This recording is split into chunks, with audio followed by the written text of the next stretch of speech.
Ladies and gentlemen, my name is Nicky Muscle from MitigateStress.com. It's kind of funny that I call myself Nicky Muscle because I've actually been doing a lot of cardio. I haven't done any muscle training or strength training in years.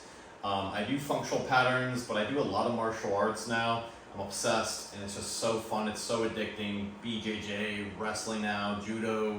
I'm getting into all of it. I'm just having a blast. It's just so much fun. So when I train, yes, I do want to still build muscle. It's my true passion, my true love, functional muscle as best as I can, right? But when I do train, I do want to use the SAID principle, which means set a specific adaptation to impose demand. Meaning I want to keep my training as specific as I can towards improving my gait mechanics, my biomechanical gait function, my rotational capabilities, and just my efficiency within martial arts as a whole, right?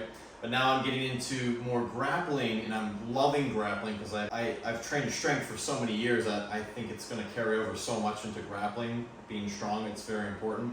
I'm realizing, okay, I do have to build some more muscle and strength.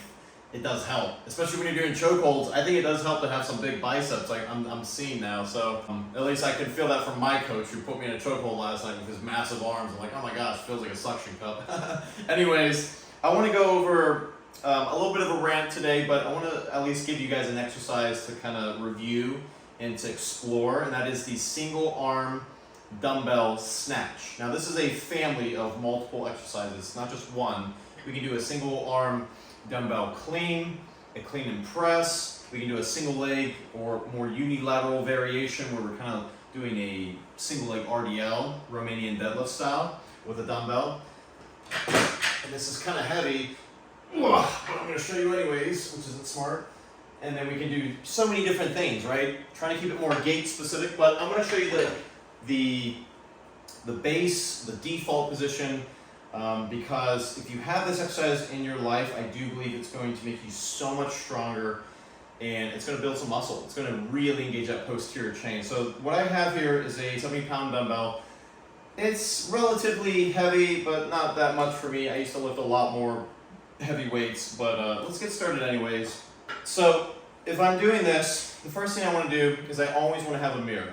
Any exercise we do, we're going to be posting a lot more exercise videos. Before you even get started, by the way, go download our free recovery routine down below, because that goes over the basis of posture. We also have a posture video I released on YouTube for free here. No need to download anything, and that kind of just covers the basis of kind of assessing yourself in the mirror, understanding basic posture mechanics. Therefore, so when you go to do exercises like this, you understand that it's about creating space, and you don't want to compress and cramp up even more, because that can cause some serious injuries. Especially if you have scoliosis, you don't want to compress with that bending and that twisting that's already happening in your spine, in your pelvis, etc., right? So let's get started. I got my dumbbell here. When I do this, I like to keep the dumbbell not directly under me, but actually a little bit further away, and that's kind of contrary to popular technique, because I want more leverage, I want more engagement of my posterior chain, because strength is all relative. Yes, we can lift more weight when the weight is directly under you, but that's also very unnatural, because you'll never do that in nature. You're always going to be lifting outwards from you. Maybe if you get into a little bit of a sumo squat, yeah, you're going to do that. There's exceptions for everything, but the majority of the time, you're going to bend over and you're going to pick something that's a little bit in front of you. So why wouldn't you want to train that? This is also why this sandbag is my favorite. I used to deadlift over 700 pounds. I don't do barbell deadlifts anymore. I do sandbag deadlifts. I love them so much better. I think they transfer to martial arts so much better in reality. And I have no pain anymore, which is freaking awesome, you know. Lord willing, right?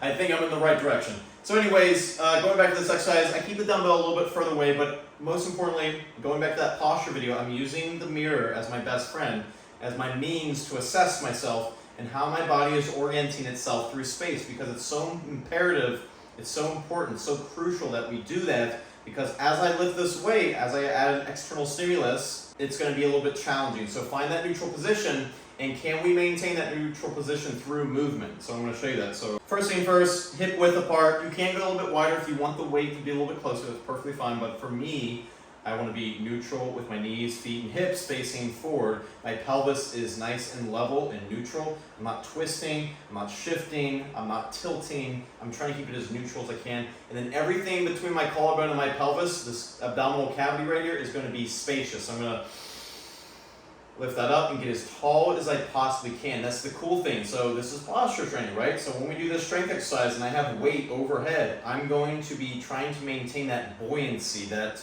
space, right? I don't want to collapse under pressure, under weight. And that is what true strength is all about. You don't want to keep getting more compressed. You want to be able to resist that weight. So I'm going to show you right now. So neutral position. I'm really engaging my hamstrings by sitting back. I'm not feeling my lower back at all. And for me, what I like to do, again, start with light weight, start with the recovery routine first before you even start this. You make sure you have no pain, make sure you trigger point, prepare. I'm telling you, this is a disclaimer right now. Do not do this exercise if you are not ready. It is kind of somewhat more intermediate. Use your discretion. I gave you a warning already. Be very careful. So when I'm doing this, I want to imagine my hamstrings are like a crane. I'm leaning over, but I'm not rounding my lower back. It's fine to round your upper back as long as your lower back is neutral, right? And that neutrality, if anything, slightly arched, that's going to pull on the hamstrings, and which means that's going to engage the hamstrings. As long as you're not feeling your lower back, you're feeling the sensation in your hamstrings, that's good.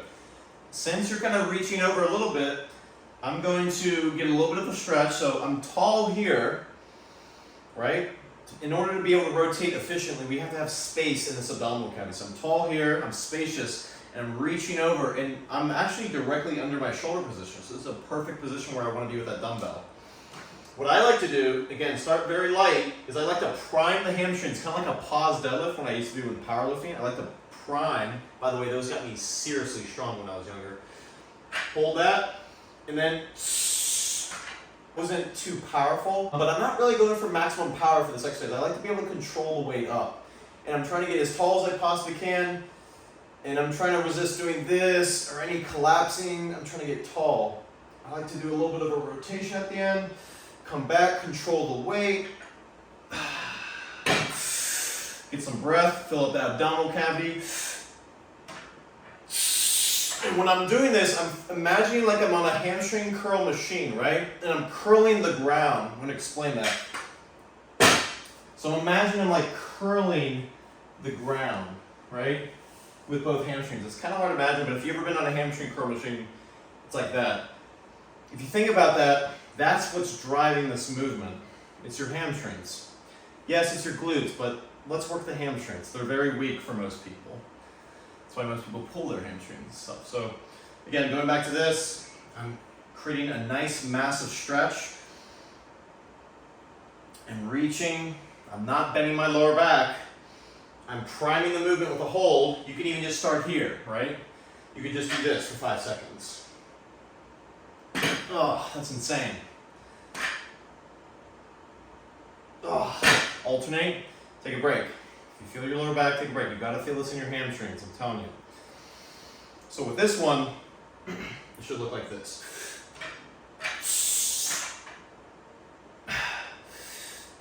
I'm a little bit compressed, so I'm going to get tall. Oh. Control all the way down.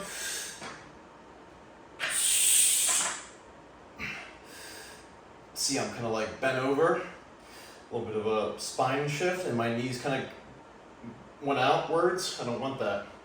I want the neutral in alignment. Come back down. Sometimes I like to hold this position, see if I can maintain my posture.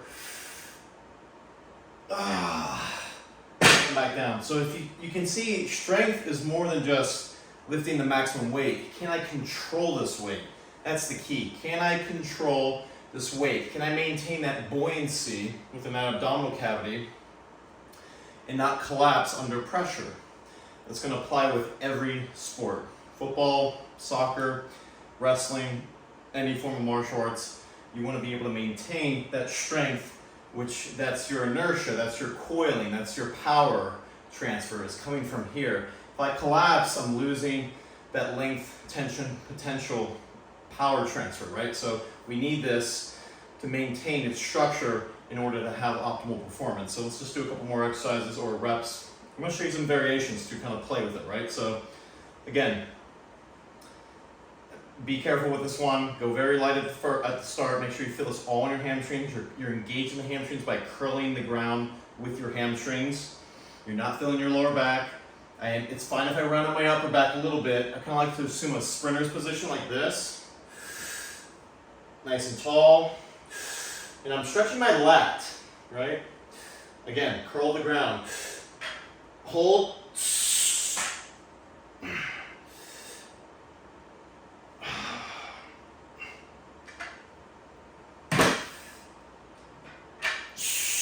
Whoa, almost fell over a little bit. Now you can finish this movement with a little bit of a complete triple extension, like they call it in Olympic lifting, with a calf. So I'm going to show you that. I'm just going to shut up and do some reps now.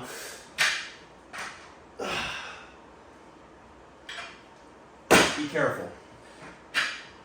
Don't be doing this while someone's doing a plank under there or something. Drop the damn dumbbell. And then I like to look up at the weight too. I think that helps. I'm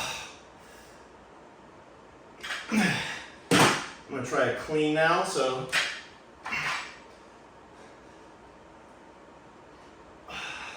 that's another variation.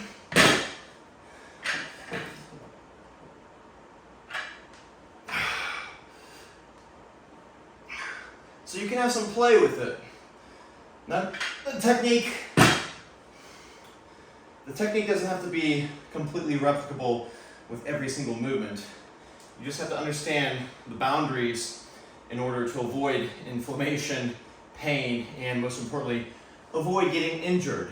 Again, this is an exercise that kind of wanted to save for our paid program so we can really spend more time on it in detail on the guide behind paid doors. But nonetheless, I had to share this with you guys because, again, I want to start building muscle again. I want to start getting stronger again. Strength is more important than muscle, obviously, but I'm Nicky Muscles. You know, you got to have some. It can't be all skin and bone, cutting weight for Muay Thai and boxing and stuff. So anyways, if you guys like this video, like, subscribe, all that cool stuff, share it with a friend.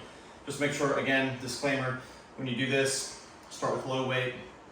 Make sure you feel the hamstrings first, never your lower back.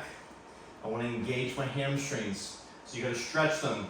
You also got to be able to squeeze them under that stretch, that length and tension, right? And as you kind of look over that cliff, you're not back here, you're looking over that cliff to really pull in those hamstrings. I'm curling into the ground, creating space, reaching, and then priming that movement. Boom. A little bit of rotation at the end. If you got any questions, let us know. Support at MitigateStress.com. Go buy the world's best magnesium at MitigateStress.com. We're also coming out with a workout membership coming soon. See you next time. Peace.